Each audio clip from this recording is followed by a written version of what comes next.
What is up, everybody? This is Keith Jamison, Go Back Gator Guy 231 across the DFS industry, and we are back for another 4-game EPL slate on Saturday, and it's a little different EPL slate than we've been dealing with. We've been dealing with Man City as minus 700 favorites, Liverpool is minus 600, Chelsea is minus 300, Tottenham on the slate, Arsenal, all these teams with big name players and, the household names, big salaries, and now we have 4 games of a lot lesser teams. The biggest team arguably is Leicester in terms of success over the last few years. And instead of having Kevin De Bruyne or Mo Salah or Trent Alexander-Arnold or Romelu Lukaku at the top, we have Ismail Assar, Rafinha, Andros Townsend. So a very different slate, hoping to guide you through it as best as I can. Just a quick reminder before we get into the picks to make sure that you mash that subscribe button and comment on the Mayo Media Network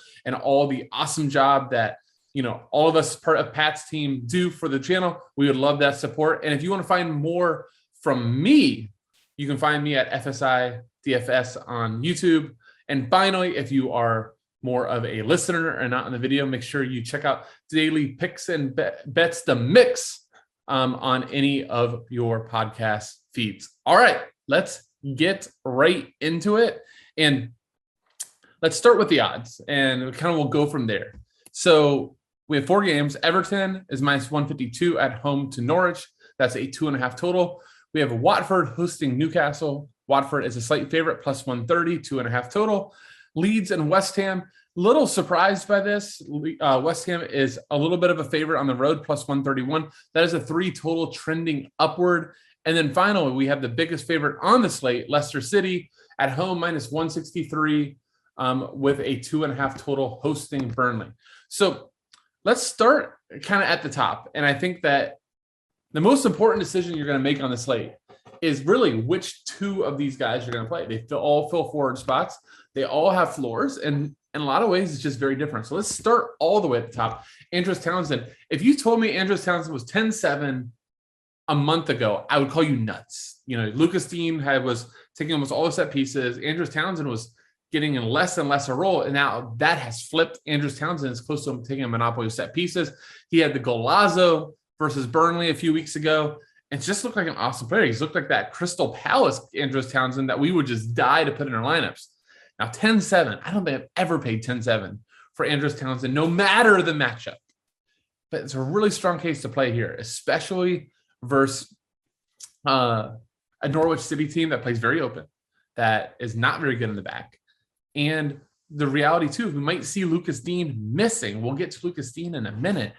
But that would solidify the Townsend role, right? We would know that, all the set pieces and the free kicks would go his way.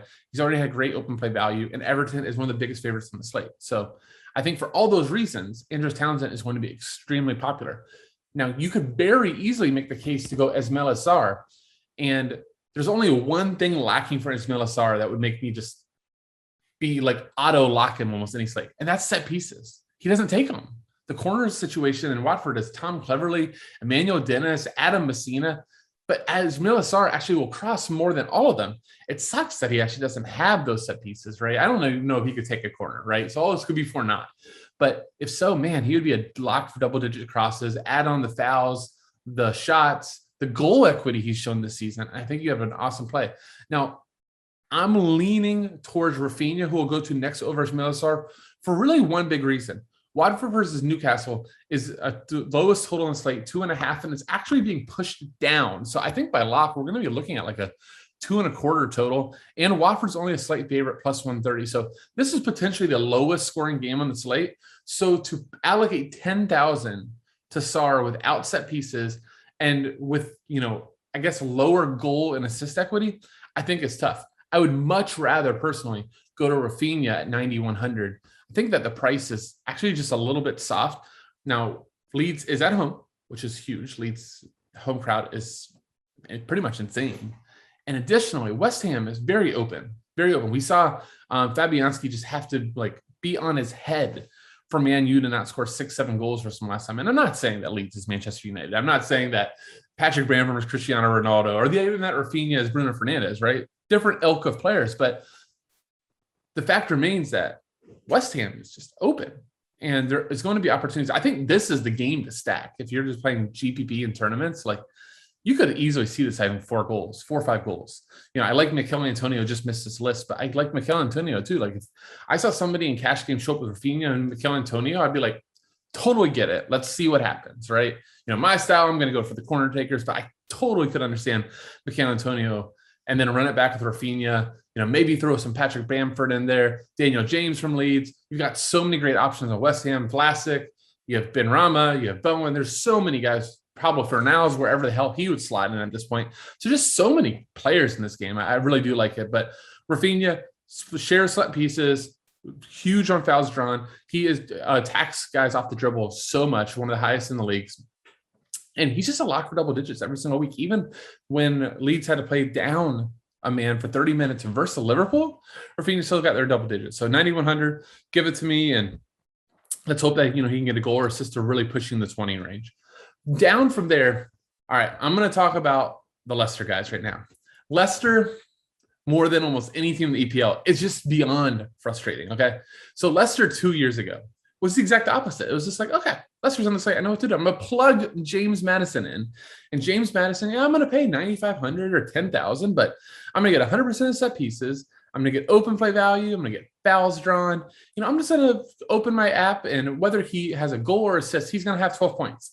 When now you look at things, James Maddison as the biggest favorite on the slate versus a very, very bunkering and very gettable Burnley side that allows a ton of corners, allows a lot of crosses. They want you to cross the ball so that Tarkowski and Ben Mee can head the ball away. James Maddison's 4,900. 4,900.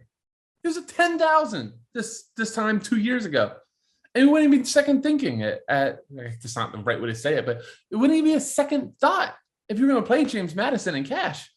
But now it's 4,900, and we're sitting here going, my God. Like he burned me last weekend on the Sunday slate. It's like 4,400 versus Brighton, subs at half, like 3 DK.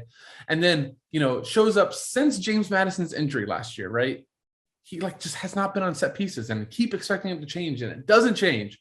And, it's whether it's Yuri Tielemans, then it's Mark Albrighton, and now it's freaking Ryan Bertrand taking corners over him. The Ryan Bertrand subs, Yuri Tielemans is on it. It's so tough. Leicester is just so tough. And then midweek, they don't even get any corners until the final 10 minutes of the game. So Leicester's tough. I think I'm going to play Maddison, 4,900. He has to score, get an assist eventually. This is a guy that was rumored to Arsenal. People were screaming for him on the England team not even a year ago. Now we're talking about 4,900 in a soft matchup. Now, all that being said, it's going to be really interesting to see the lineup, right? James Maddison didn't play midweek. Yuri Tielemans played midweek. Could Yuri Tielemans get a time off? I'm not sure, but we make the case for Yuri Tielemans. I spent enough time with James Maddison. Yuri Tielemans started for the Belgian national team, awesome midfielder, probably, top 10, under 25 midfielder in the world. A very good shot at set pieces, right? We saw him now for almost a year taking over Maddison. Now, Yuri Tielemans does not take over Mark Albrighton, and so far this season does not take over Ryan Bertrand. Now, all that being said about Ryan Bertrand, who is not on the list, he's only 4,300. I want him to be on the list. I only get 10 spots here. And here's the thing about Ryan Bertrand. He just has not done anything for Leicester. He's on a monopoly corners versus Brighton, and he ends with 3.5 DK. Ryan Bertrand at Southampton, used to be pumping 7-8 crosses and open play. He just doesn't show it for Leicester. I'm still probably going to play him. I'm a sucker for a cheap fullback with corners, but Leicester's tough, man. And this should be a great matchup, right? Biggest favorite in the slate. Yeah, here we are. We're talking about, can we fade James Maddison at 5K? Are we playing Yuri Tielemans? Are we fading Ryan Bertrand at the price? It's just crazy. And maybe the actual decision is you just join the Vardy party and you go, I'm not going to sweat all of these set pieces, and I'm just going to play Jamie Vardy and hope to party. Can't blame you there. So there's Leicester. Next play, Lucas Dean, 6,400. Very, very similar to James Maddison in a lot of way. Even 2 weeks ago, you told me Lucas Dean, 6,400 at home, second biggest favorite versus Norwich. I'm like, just lock at 6,400. Lock him in. Go.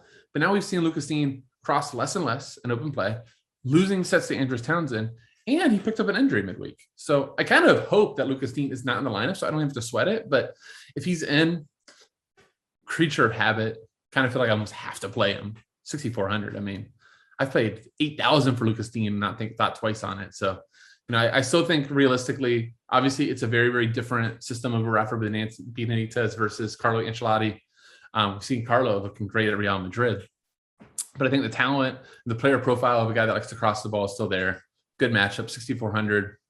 If it works, great. But I'll just say this. If you don't play him, you're not crazy. Even if the result shows up bad, I get it. Next part of the list, Matt Ritchie.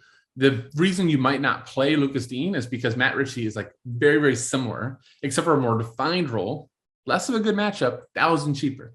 Left wing back for Newcastle. Has never seen a ball that he couldn't cross. Still has lost some monopoly set pieces, but still takes all the end swingers for Newcastle. And look, Watford is not a team I'm going to run away from. Like Newcastle and Watford are going to be in the relegation battle all season. Newcastle should be the team that makes it over Watford. So, Matt Ritchie, 5,400. Again, Matt Ritchie have played 7,000 for, not bad and I either. So I look down here at 5,400. I think he's a great play. Next, we have Tom Cleverley, who, God, there's never been. So I just talked about two guys that I never batted an eye paying more for. I have batted eyes. I have whatever other body part I could think of. Anytime I've had to pay Tom Cleverley, even if it was 3,500, you're like, 3,500? Tom Cleverley, really? I'm about to do this. I'm about to torture myself again. But last week, Monopoly set pieces. There's home favorite versus a Newcastle team that we know will bunker and play in the counterattack. He's playing a number 10 position. He looked good last week. I can get a cheap Watford Monopoly set pieces. Maybe that works. Again, maybe he's like Lucas Dean. Maybe Tom Cleverley will do us a favor of not being in. But again, not like the most fun player to play. But you kind of look at it and you go, yeah, I understand it. Speaking of a fun player to play, Milot Rashica makes our list next at 5,100. He is forward eligible. So if you decide that you don't want to use two of those top guys, Milot Rashica 5,100 is a really good option. While Everton is a big favorite, Everton gives up fantasy points. Everton gives up opportunities. We saw that versus Burnley a few weeks ago. Like Everton is going to leak from the back. It drives Rafa nuts, but that's just the reality. And Milot Rashica, former Bundesliga guy, takes a share of set pieces, crosses a ton in open play. We haven't seen a ton of the shooting and the fouls drawn that we used to see in the Bundesliga. I'm assuming he's getting used to the EPL, but 5,100 is still just a little too cheap. So like Rashica a lot. We talked about James Maddison. And finally, for pure value, let's shout out to the Wonder Boy, Billy Gilmore, 3,800, still not expensive enough. Look, I still think Billy Gilmore is a better real life footballer than DFS, but he has a share of set pieces. He's dynamic as heck. If you want to see one of the best Billy Gilmore plays to describe his football, type in Billy Gilmore versus Liverpool. It's like an 80-yard run. They messed it up, but he was absolutely fantastic that whole run. And at 3,800, it's great value to make this all work. All right, that'll do it for the picks. Thank you all so much for watching. Once again, if you want to find my content, at GatorGuy231 on Twitter and at FSIDFS on YouTube. Thank you all for watching and see ya.